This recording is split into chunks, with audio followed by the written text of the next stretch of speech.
Big boss లో డబ్బు ప్రజలకి పంచేందుకు భారీ మొత్తం ప్లాన్ తో గ్రాండ్ ఎంట్రీ ఇచ్చేబోతున్న హర్ష సాయి. ఇప్పటికే బెట్టింగ్ ప్రమోషన్స్ అంటూ చాలా కాంట్రవర్సీస్ లో నిలుస్తూ హర్ష సాయి చేసిన మంచి పనులన్నింటినీ బోల్తా కొట్టేలా చాలా మంది విమర్శిస్తూ వచ్చేశారు. వాటన్నిటిలో ఏమాత్రం సరైన నిజాలు లేవని, నేను ప్రజలు మంచి కోరి ప్రజల కోసమే నేను అన్ని పనులు చేశాను అంటూ హర్ష సాయి పలు మీడియా ఛానల్స్ లో తన వంతు ప్రయత్నం అయితే చేస్తూ వచ్చారు నిరూపించుకోవడానికి. అయితే ఇవన్నీ కుదిరేలా లేవు అంటూ ఇప్పుడు బిగ్ బాస్ యాజమాన్యంతోనే ఒప్పందానికి రెడీ అవుతూ వచ్చేశారు.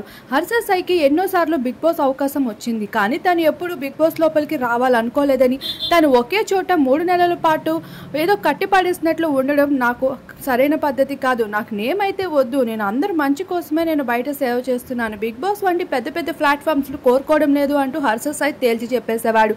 కానీ ఈసారి తన కాంట్రవర్సీస్ లో నిలవడంతో ఈసారి తనని తను ఎలా అయినా నిరూపించుకోవాలనే ఉద్దేశంతో బిగ్ బాస్ రియాలిటీ షో లోపలికి అడుగు పెట్టబోతున్నాడు. అయితే ప్రజల సొమ్ము ప్రజలకే పంచాలి అనుకుంటున్న విషయాన్ని కూడా బిగ్ బాస్ రియాలిటీ షోలో విన్నర్ గా నిలిచి ఆ డబ్బుని ఇవ్వడానికి సిద్ధంగా ఉన్నట్లు తెలియజేసుకుంటూ వస్తున్నారు.